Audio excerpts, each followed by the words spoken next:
하지만 법적인 측면에서 볼 때는 문제의 소지가 굉장히 있어 보여요. 조국 법무부 장관이 등장하더라도 뭔가 검찰이 쥐고 있으면 법무부 장관 길들일 수 있는 거 아니냐.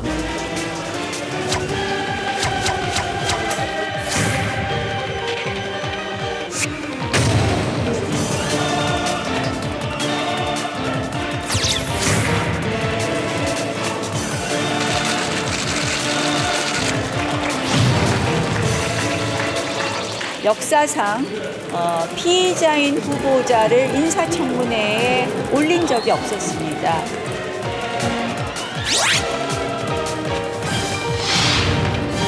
조국 법무부 장관 후보자에 대한 압수수색이 이제 2라운드로 좀 접어든 것 같습니다. 압수수색이 시작되면서 압수수색의 의미, 그리고 우리가 좀 이렇게 잘 좀 살펴봐야 될 것은 뭔지 최영일 시사평론가 그리고 손수호 변호사와 이야기 나눠보겠습니다. 네. 압수수색이 영장이 나왔다 이러면 사실 우리는 그렇게 생각하거든요.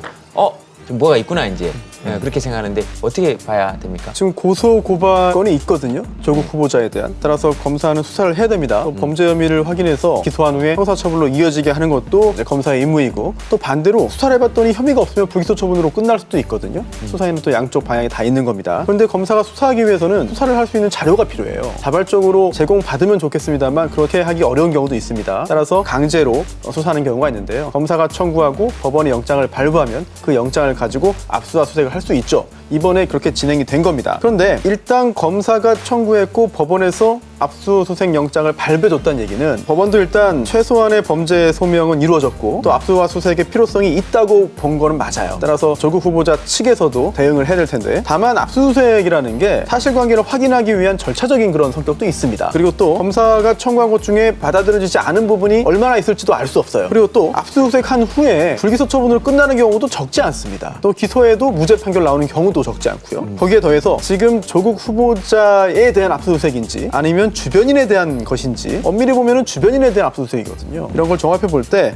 지금 당장 범죄 사실이 확인된 것처럼 단정하는 것은 이런 측면이 있다는 말씀을 드려야 될 것 같습니다. 일각에서는 근데 이것이 조국 법무부 장관 후보자에게 유리할 거라는 의견도 있습니다. 네네. 이런 의견은 왜 나오는 우선 겁니까? 해석인데요. 지금 예. 이제 손수호 변호사가 얘기해 주신 부분이 압수수색만으로도 낙인 효과가 있는 거 아니냐, 뭔가 있는 거 아니냐, 그리고 도장 찍는 효과가 분명히 있고요. 이게 조국 공격론의 일환입니다. 그래서 지금 검찰은 꽃놀이 패를 쥐었다, 이런 언론 분석이 많이 나오는 게 조국 법무부 장관이 등장하더라도 뭔가 검찰이 쥐고 있으면 법무부 장관 길들일 수 있는 거 아니냐, 법무부 장관을 너무 사법개혁 세게 할 것 같은데 그럼 낙마시켜야지, 날리려는 거 아니냐, 이게 공격론으로 보는 해석도 있고요. 네. 지금 여당과 청와대가 좀 당혹했다는 관측들이 나오고 있지만 또 좀 희망적으로 해석하는 여권 혹은 이제 조국 지지층에서는 검찰이 나서서 수많은 가짜 뉴스, 아까 허위 보도 네. 또는 과장 보도 이런 것들이 나오고 있는데, 검찰이 대대적으로 조사를 했는데 털었는데 별게 안 나오더라. 그래서 불기소, 무혐의 이렇게 돼버리면 이것만큼 깨끗하게 조국 후보의 어떤 그 상황을 정리해 주는 게 있을 수 없지 않나? 그러니까 조국 감싸기론의 차원에서 네. 검찰의 대대적인 압수수색을 해석하는 입장도 없지는 않습니다만 예. 그래도 부정적인 측면이 더 크다고 보여집니다. 압수수색을 기점으로 조 후보자에 대한 법적인 쟁점이 입시 문제에서 사모펀드로 조금 이동한 것 같은 느낌이 들기는 합니다. 지금 여러 가지로 아무래도 또 현직 검찰청장이 예전에 사모펀드 수사에 대해서는 또 일각견이 있기도 했었고, 그런 의미에서 보면 어떻게 보십니까? 그러니까 요 사모펀드에 대한 법적 의혹은 변호사님은 어떻게 보십니까? 네. 법조인이시니까. 네, 우선 입시 관련된 부분은 도덕적으로 굉장히 큰 비난을 받았죠. 예. 그런데 법적으로 볼 때는 오히려 문제 소지는 좀 적은 것 같아요. 반대로 사모펀드 관련된 부분은 내용이 좀 어렵기 때문에 우선적으로 여론의 비난에선 좀 비껴 있었습니다. 네. 하지만 법적인 측면에서 볼 때는 문제의 소지가 굉장히 있어 보여요. 실제로 수사를 거치면 어디까지 문제가 확인될지 아직 뭐 쉽게 단정하기 어려운 상황이긴 합니다만, 특히 압수수색 할 때도 가장 늦은 시간까지 한 게 바로 이 사모펀드 사무실이었거든요. 우선 자본시장법 문제가 대두됩니다. 사모펀드 투자자가 펀드 운영에 관여하면 안 되고 기타 자본시장법에 관련된 규정들이 굉장히 많이 있는데 제대로 준수했느냐 여부가 문제될 겁니다. 또 부패방지법이 있어요. 조국 수석이 공직자로서 본인이 알고 있는 업무상 비밀을 활용했을 경우에, 이용했을 경우에 또 역시 문제가 될 수가 있는 것인데 여기에서 한 걸음 더 나아가서 직권남용 가능성도 생기는 거죠. 적극적으로 조국 수석이 본인의 직권을 남용해서 이익을 챙겼다면 이거 역시 형사적으로 문제가 되는데 아직 수사의 아주 초반이고 또한 압수된 그런 증거물들의 분석도 이루어지지 않았기 때문에 아직은 앞으로 어떻게 수사가 흘러갈지 지금 상황에서 뭐 단정하는 것은 뭐 이르다고 할 수 있겠죠. 이번 압수수색이 검찰 개혁을 방해하려는 정치적 의도가 아니길 바랍니다. 인사청문회 결과를 보고 검증 과정에서 해소되지 않은 의혹이 있다면 그에 대한 조사를 통해 진실을 밝혀주기 바랍니다. 국무위원도 다른 국무위원이 아니라 법무부 장관입니다. 역사상 있을 수 없는 일이 벌어지고 있는 이 상황에서 하루빨리 문재인 대통령은 지명 철회를 해주실 것을 다시 한번 촉구합니다. 자유한국당은 다음 주 예정된 청문회를 보이콧한다고 할 듯 하다가 다시 그 결정을 보류한다고 입장을 번복을 했습니다. 보이콧을 예스, 노로 결정한 게 아니에요. 네. 보이콧을 하자는 의견이 지도부에서 나왔는데 내부에서 우리가 보이콧을 하면은 마치 지금 청문회를 우리가 걷어차는 듯한 모습이 국민들에게 안 좋아 보일 수 있다. 지금 뭔가 수상한 정황이 검찰발로 나오고 있는 건 사실이지만 지켜보다가 지금 이제 청문회는 다음 주 월화 9월 2일, 3일입니다. 그럼 9월 1일, 일요일 정도 돼서 흘러가는 정황을 보다가 이 청문회 열 수 없는 거네.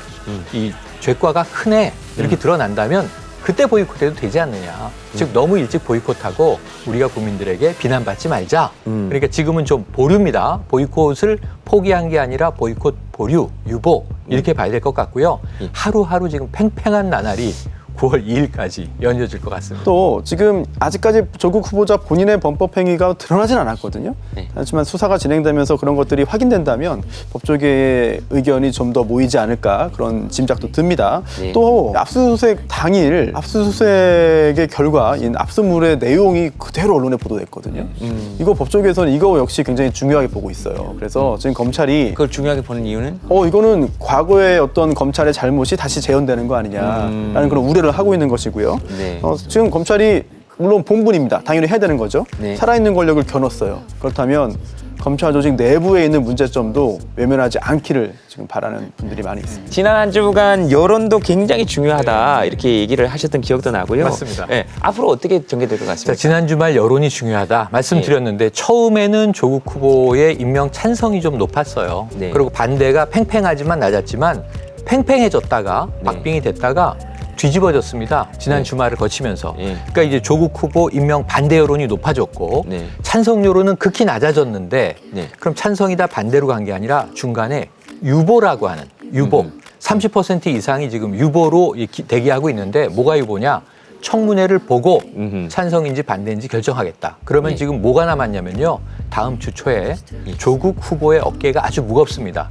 청문회를 통해서 그간의 의혹들을 좀 다 반박해내고 소명해내면 사실은 다시 한번 찬반이 팽팽한 기회가 와서 임명의 여지가 생길 수 있겠고요. 네. 그렇지 않고 지금 기류로 가는데 엎친 데 덮친 격으로 검찰까지 칼날을 겨눴다. 그럼 조국 후보는 상당히 지금 벼랑 끝에 섰다. 위기다. 이렇게 볼 수 있겠습니다. 알겠습니다. 있나? 학벌, 그다음 지식, 그것도 문제가 되네. 얼굴, 다음 그만두겠습니다. 앵커 그만하겠습니다.